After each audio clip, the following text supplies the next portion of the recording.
찬송가 221장으로 찬송하겠습니다. 221장 찬송입니다.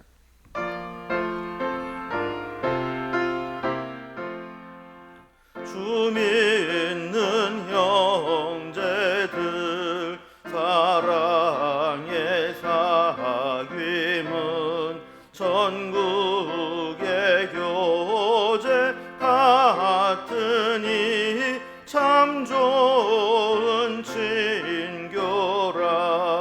하나님 보좌 앞 다 기도 드리니 우리의 믿음 소망이 주 안에 하나라. 피차의 슬픔과 수고를 나누고 늘 동고동락하면서 참 사랑 나누네. 또 이별할 때에 맘 비록 슬퍼도 주 안에 교제하면서 또 다시 만나리. 아멘. 오늘 함께 나눌 하나님 말씀은 신약성경 마태복음 18장 1절에서 10절까지 말씀입니다. 마태복음 18장 1절에서 10절까지 신약성경 28면입니다. 말씀을 제가 봉독하겠습니다. 그때의 제자들이 예수께 나와 이르되 천국에서는 누가 크니이까? 예수께서 한 어린아이를 불러 그들 가운데 세우시고 이르시되 진실로 너희에게 이르노니 너희가 돌이켜 어린아이들과 같이 되지 아니하면 결단코 천국에 들어가지 못하리라. 그러므로 누구든지 어린아이와 같이 자기를 낮추는 사람이 천국에서 큰 자니라. 또 누구든지 내 이름으로 이런 어린아이 하나를 영접하면 곧 나를 영접함이니 누구든지 나를 믿는 이 작은 자 중 하나를 실족하게 하면 차라리 연자 맷돌이 그 목에 달려서 깊은 바다에 빠뜨려지는 것이 나으니라. 실족하게 하는 일들이 있음으로 말미암아 세상에 화가 있도다. 실족하게 하는 일이 없을 수는 없으나 실족하게 하는 그 사람에게는 화가 있도다. 만일 네 손이나 네 발이 너를 범죄하게 하거든 찍어 내버리라. 장애인이나 다리 저는 자로 영생에 들어가는 것이 두 손과 두 발을 가지고 영원한 불에 던져지는 것보다 나으니라. 만일 내 눈이 너를 범죄하게 하거든 빼어 내버리라. 한 눈으로 영생에 들어가는 것이 두 눈을 가지고 지옥불에 던져지는 것보다 나으니라. 삼가 이 작은 자 중에 하나도 없인 여기지 말라. 너희에게 말하노니 그들의 천사들이 하늘에서 하늘에 계신 내 아버지의 얼굴을 항상 배움느니라. 아멘. 예수님은 예수님의 일정과 계획들을 다 가지고 계셔서 이제 예루살렘으로 내려가게 되실 것이고, 그때가 되면 제자들은 충격을 받도록 이렇게 십자가를 지시고 죽음을 당하시고, 또 이후에는 부활하시지만 또 승천하셔서 제자들 곁에 부재의 상황이 이루어질 것을 알고 계셨습니다. 그래서 제자들의 믿음을 점검하고 미리 대비하는 일들을 행하시게 되는데, 이 제자들은 예수님의 이런 마음과 예수님의 일정들, 또 예수님의 계획들을 전혀 읽지 못하고 있습니다. 그래서 그들이 기껏 하는 이야기가 누가 천국에서 크냐, 누가 천국에서 큰 자가 될 것이냐, 여기에 관심을 갖고 높아지려고만 했던 것이죠. 예수님은 겸손히 자기 자신을 낮추는 자가 천국에서 큰 자라 이렇게 말씀하시면서 이 제자들의 생각과 제자들의 주님을 따르는 제자도가 잘못되었다는 것을 바로잡아 주시게 됩니다.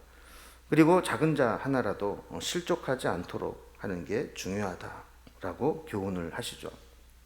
또한 참된 제자의 길을 가는데 방해가 되는 요인이 있다면 신체 일부분을 잘라내는 심정으로라도 그것을 제거하고 주님을 올바르게 따라가는 것이 필요하다라는 말씀을 주십니다. 이런 내용으로 오늘 본문을 단락별로 구분을 해보면 먼저 1절에서 5절까지는 이 제자들이 천국에서 누가 큰 자가 되냐 이걸 가지고 논쟁하는 모습을 보게 되고, 여기에 대해서 답변하시는 예수님의 모습이 나옵니다. 6절에서 7절까지는 작은 자에게라도 실족하지 않게 하라라는 말씀을 주시면서 우리가 너무 큰 것, 큰 자 여기만 관심을 갖지 말고 실족하지 않게 해야 된다라는 이야기를 합니다. 그리고 마지막 세 번째로 8절에서 10절까지는 주님의 제자로 살아가는데 방해가 되는 것들이 있다면 신체 일부분을 잘라내는 마음으로라도 그런 것들을 제거하고 온전히 주님을 따른 자가 되어야 된다라는 말씀을 해 주십니다. 먼저 첫 번째 단락을 봅니다. 천국에서 누가 큰 자냐에 대한 논쟁이 벌어지는 장면입니다. 어제 본문에 이어서 가버나움의 한 집에 있을 때 대화가 이어집니다. 제자들 중에 예수님께 질문을 하는 사람이 있습니다. 1절을 보면 그때의 제자들이 예수께 나와 이르되 천국에서는 누가 크니까 그랬습니다. 여기 보면 저의 제자들이 이 땅에서 예수님 제자 중에서 누가 큽니까? 이렇게 묻지 않고 천국에서 누가 큽니까? 라고 이 질문을 한 것은 아마 이 땅에서는 서열이 어느 정도 이렇게 정해져 있는 것 같습니다. 베드로는 연장자이고 수제자로서 누가 뭐라 그래도 예수님의 가장 가까운 제자였고, 또 변화산에 올라갈 때 보면 베드로, 요한, 야고보 세 사람만 특별히 데려간 것들을 이렇게 보면서 아마 저들은 예수님의 제자들 중에서도 아마 예수님께서 특별히 생각하는 제자일 것이다. 그래서 이 땅에서는 이미 좀 높은 서열은 다 정해져 있고, 이 땅에서 제자들 가운데 뭐 그 순위를 바꿀 수 있는 일들은 일어나지 않을 것이다 생각을 한 것 같습니다. 그래서 천국에서는 그럼 누가 큰 자냐? 이 땅에서는 정해졌다면 천국에서는 진짜 이 땅의 서열이 유지되느냐 아니면 다른 질서가 있느냐, 이거를 물어보는 것이죠. 여기에 대해서 대답을 예수님께서 어떻게 하셨을까요? 2절을 보면 예수께서 한 어린아이를 불러 그들 가운데 세우시고 그랬습니다. 천국의 기준, 천국의 높은 자를 설명하시기 전에 직접적인 응답보다는 한 아이를 불러서 그 가운데 세웠다라는 거예요. 그래서 아이를 비유로 설명을 합니다. 3절에 보면 이르시되 진실로 너희에게 이르노니 너희가 돌이켜 어린 아이들과 같이 되지 아니하면 결단코 천국에 들어가지 못하리라 그랬습니다. 제자들은 지금 천국에서 누가 더 크냐 논쟁을 하고 있는데, 예수님은 천국에 들어가지 못하는 자도 있을 것이다 라고 이야기를 합니다. 천국의 어떤 서열의 문제가 아니라 지금 그런 제자들에게는 천국에 들어갈 수 있을지 없을지 이것부터가 문제라는 것이죠. 그런데 당시에는 어린아이들을 상당히 무시했습니다. 아이들에 대한 인권도 없었고, 또 숫자를 셀 때에도 아이들은 포함시키지도 않았고, 아이들을 이렇게 무시했는데 그 아이들을 세우면서 천국에 들어가려면 이 아이들과 같아야 된다라고 말씀을 하셨다는 거예요. 어린아이는 여러 가지 특징이 있습니다. 그럼 어떤 모습 때문에 어린아이와 같아야 천국에 들어갈 수 있다고 했을까요? 4절을 보면 그러므로 누구든지 어린아이와 같이 자기를 낮추는 사람이 천국에서 큰 자니라 그랬습니다.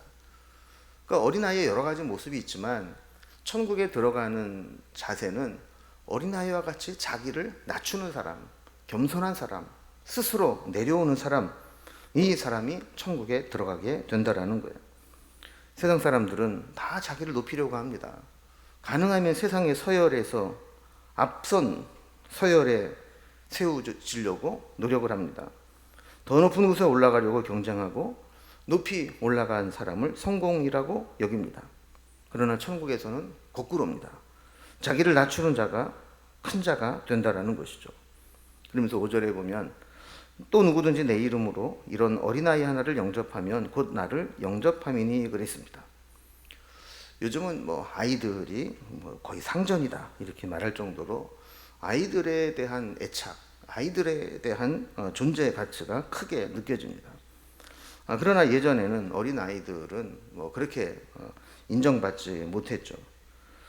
그러나 자기를 낮추는 이 천국의 성품을 가진 아이, 그 아이를 귀하게 여기게 된다면 주님을 영접하는 것으로 여겨주시겠다라고 이야기를 하는 겁니다.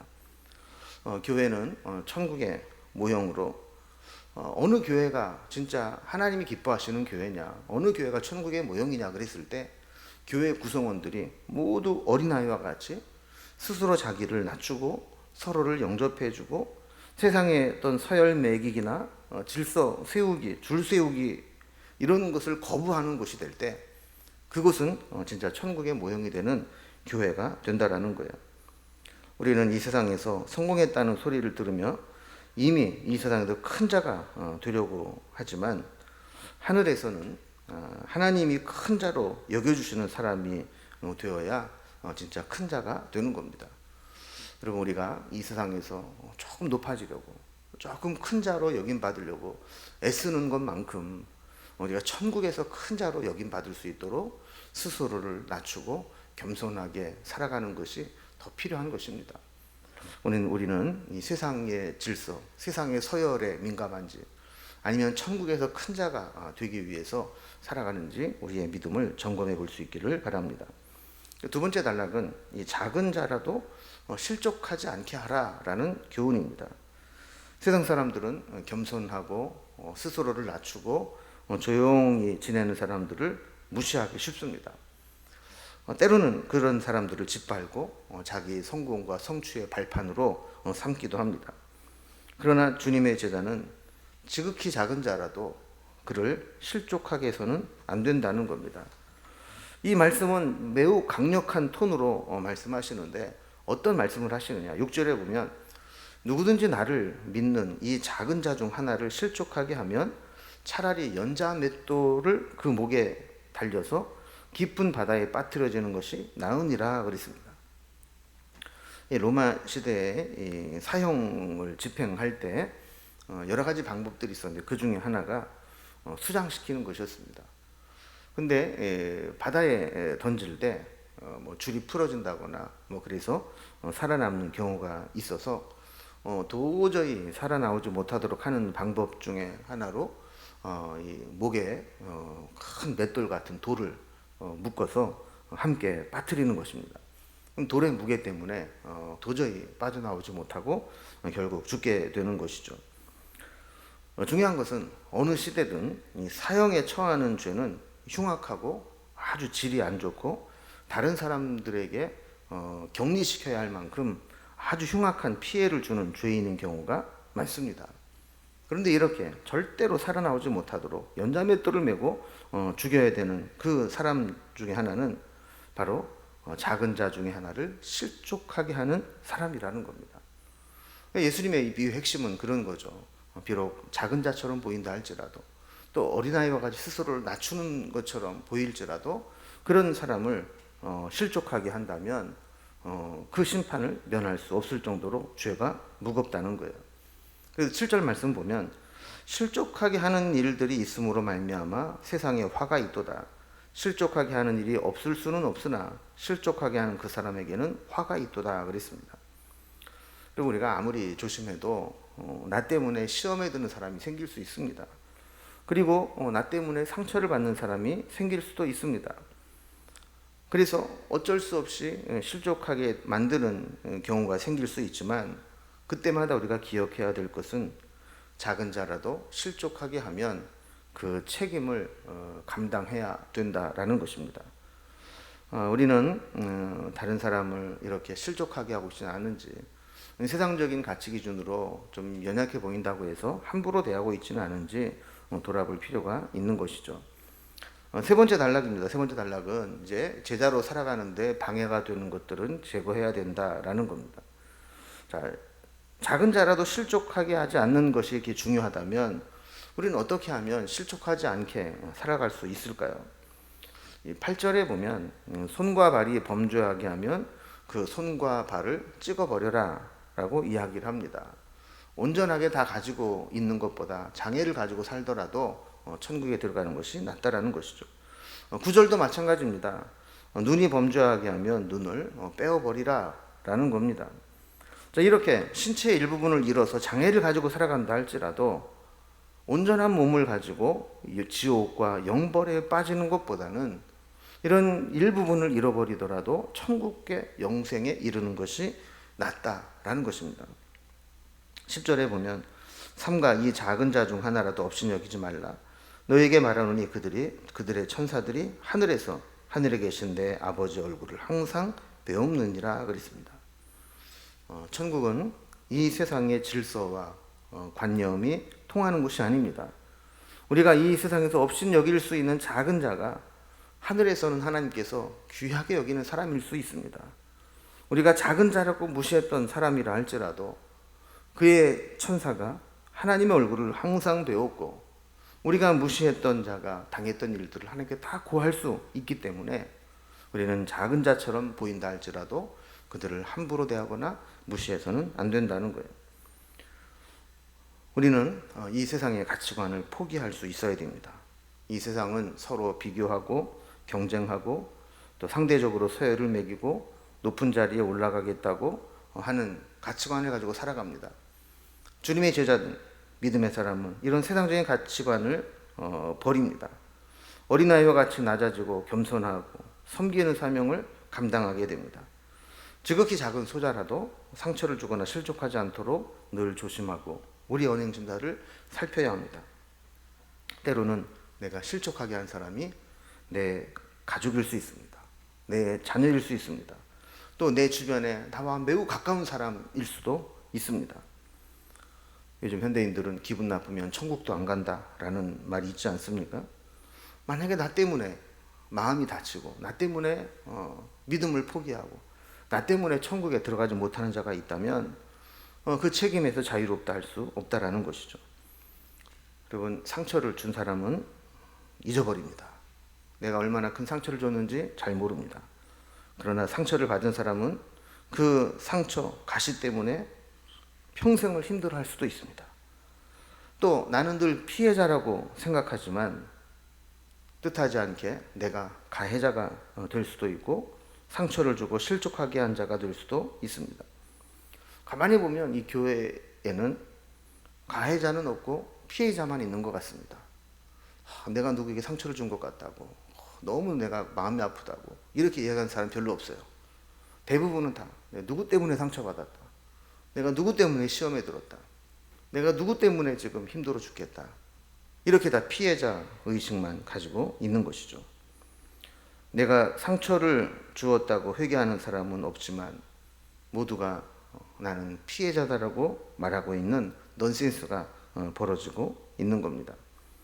오늘 말씀을 통해서 우리도 우리 자신을 늘 살피고 또 다른 사람들을 대하는 모습들을 잘 점검해서 우리가 다른 사람을 실족하게 만드는 것이 아니라 그를 세울 수 있는, 또 우리 자신이 천국에서 어린아이와 같이 그렇게 스스로를 낮추는 그런 삶을 살아가면서 이번 사순절도 주님이 가신 길을 함께 동행해 나가는 그런 여정이 될 수 있기를 주님의 이름으로 기원합니다. 기도하겠습니다.